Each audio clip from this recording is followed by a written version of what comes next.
So this road that we're on right now, and it's the same road that I drive to work every day, it's Monterey Pass Road. And as you can see, it's just a bunch of warehouses, right? Most of them are abandoned because I think this is really close to downtown LA. So this used to be a distribution center where like things that are going between east and west sides of Los Angeles that would stop here, whether it's produce, meats, or any type of big container semi-truck type of distribution things. And then now a lot of these warehouses are just abandoned, but there's these huge lots around here. And it's always been a dream of mine, and I think this is the perfect place. If we were to build new media, right, or Asian American Hollywood, I think Monterey Pass Road would be the best place to build it. Number one, there's the space. Number two, there's not gonna be too much traffic here. Number three, there's a shit fucking ton of Asians out here already. So instead of trying to assimilate into Hollywood, I think Monterey Pass Road, any politicians out there or policymakers, I think this would be the place. There are tons of warehouses that can be turned into studios and sets. They're brick walls. I'm sure the sound would be good. In some of these places, it's so big that when I drive by slowly and I stalk like a freaking pervo, there's like full-on basketball courts behind these warehouses.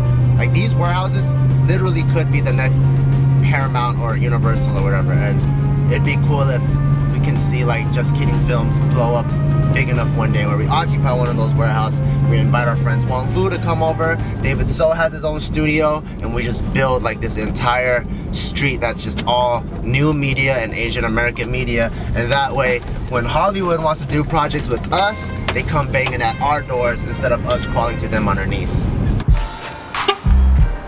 Gotta lock your car. It's a safe neighborhood, but just in case there's rascals that wanna fuck with you.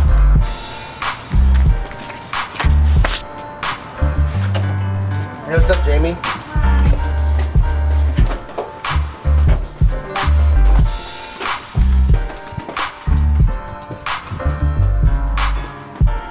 They're working on some music these days, that's why all this music equipment is out. Music is my first passion, comedy is my second passion, but I'm better at comedy than at music. That's why comedy is my first priority. Hey Case, you're on Hawaiian? Yeah. Wanna go? Right now? See, I don't have to convince them. Everyone else at the office, hey, you know, Hawaiian's good for you. It's low and fat. You get spam musubi, and everyone's like, no, manana bitch, I don't want to eat the same thing every day. Let's see what Boston Market. Hawaiian's cheaper though. $5. That's true. You know, I think they raised the prices again by a couple cents. Who did? Boston. Those fuckers. Like, it used to be like 8.40 something. Now it's like 8.50 something. Those backstabbers. As if you can hide, Geo. You get me one? I'll get down then. And a drink? 2 Hawaiian barbecue chicken value meals. Both skinless. And then both of them with all vegetables. Skinless chicken with all vegetables. And a brown rice spam musubi. I actually like the brown rice one better than the white rice one now. The white rice now tastes boring. See? A little bit of carbs, protein, vegetables. Healthy. But I must go. So, I guess speaking of fitness, I just had this wise idea and I was like, why don't I put myself to the test and see what I can, as you can tell, it's Christmas time. Why don't I put myself to the test and see what I'm really capable of? And I've never done this before, so it's gonna be my first time. And I'm gonna enter myself into a powerlifting competition today. It's gonna be a beginner one. And I was looking at some of the results of other people, and some people, they seem pretty damn weak, so I might have a chance. But I've also looked at some records where there's dudes that are 165 pounds that could bench 500 pounds. I know some dudes that are like 200 that can't even bench 500 pounds. So I'm gonna be competing at 165 because right now I weigh about 175. I think I can lose about 10 pounds within this month. The competition is gonna be on January 12th at Camp Pendleton in San Diego. So I have a little bit less than 4 weeks. I have about 3 to 4 weeks. So this month I'm gonna be eating much more claims. I gotta drop those 10 pounds, and whatever weight I don't lose the week of, I'm gonna be running and losing all the water weight so I can make weight. I think it's gonna be fun. I haven't competed in anything officially since high school, and I haven't cut weight officially since high school when I used to wrestle.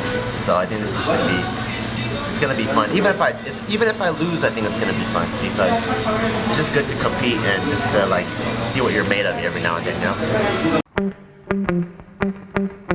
So we're back at the office now, and it's time for me to get to work. I usually like to get lunch out of the way because I don't like to get interrupted when I'm working. Unless I have inspiration on the way to work or to here, then I would just zone out and just knock down some coffee to suppress my appetite for a little bit before I eat.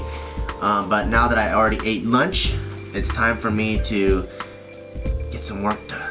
So currently for the month of December, the Just Kidding Films company goal is to stockpile on videos, which means that it starts with the writing. So me and Joe, we have to stockpile on scripts first. So this is a very write intensive, write heavy month.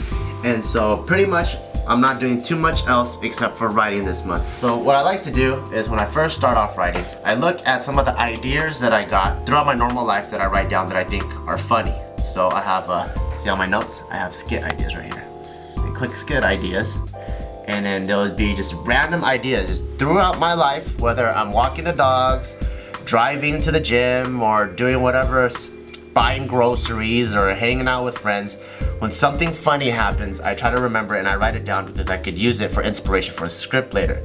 So I'll read you one, for example, would be the person in the group that always takes the joke too far or brings the mood down.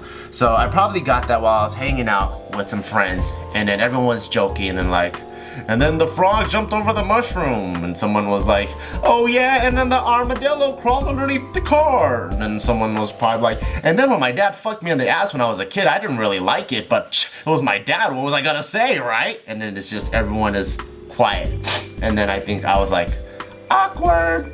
Write that down, that's pretty funny because there is always that person in the group that always takes the joke too far. So I wrote that down, it's probably gonna become a skit one day. So when I have a really good idea, what happens is it really changes my day, because if the idea is really good, it sucks me in and I can easily just zone into the computer and start brainstorming and outlining and try to paint this whole picture of this new world that I'm creating, and it can suck me in for like 4 hours, and then all of a sudden I'm like, god damn, I'm so hungry after getting the food. But if not, I'm just like glancing through other ideas, adding little bit pieces here and there. Sometimes I'll go through half-written scripts, try to revise them. Sometimes I'll go through half-written outlines, try to put dialogue to it. Or sometimes I just have a funny idea and I'll try to further develop it. So my writing process, it's completely different. I always have projects in different phases. I always have projects that are in brainstorming, to outline, to scripted, to script that needs to be revised. At any given time, I always have them. If my creative juices aren't working very well that day, I usually just start watching a bunch of random shit online, just as a fan. Because I think as a content creator, you always have to remain a fan to see what you enjoy. Because it's very easy once you are in the industry, you start to become a peer, right? You start to become a peer of other comedians, of other singers, and now you're so judgmental and so critical of art, which it should never be. The highest consumers of art are always gonna be fans. They're the ones that are buying it, and those are the ones that are enjoying it and playing the same thing over and over again. So you should always have that mindset. And so I always watch things, even my peers, I watch it as a fan and I try to enjoy it and see what I like about it, and usually that helps bring back inspiration. Because sometimes there's people that do things in a completely fresh way and you're like, oh shit, why didn't I think of that? But that will inspire you to do something else, and you're like, oh cool, this was inspired by that. And so I really enjoy watching different things on YouTube, from well-made stuff like filmmaker, production company type stuff, all the way to just a girl that was trying to put on her new ceiling fan and the ceiling fan falls down and then crashes her in the face and she falls off too. That's pretty funny too, and sometimes that can give you inspiration just as much as the well-made stuff. So also at JK, me and Joe are the company owners. And as company owners, since we don't have like an official board or anything like that, I guess we're the CEOs. which is Chief Executive Officer. We're also the COO, which is Chief Operation Officer. So we gotta make sure that we look at our team and we always have to plan out things that aren't just on the creative department, but also on the business and administrative side, and making sure that we're driving this ship in the best direction, and that our entire crew and staff is in the best situation and best and well taken care of possible. So on my desktop, even though it's a fucking mess, I usually clean my desktop once a year.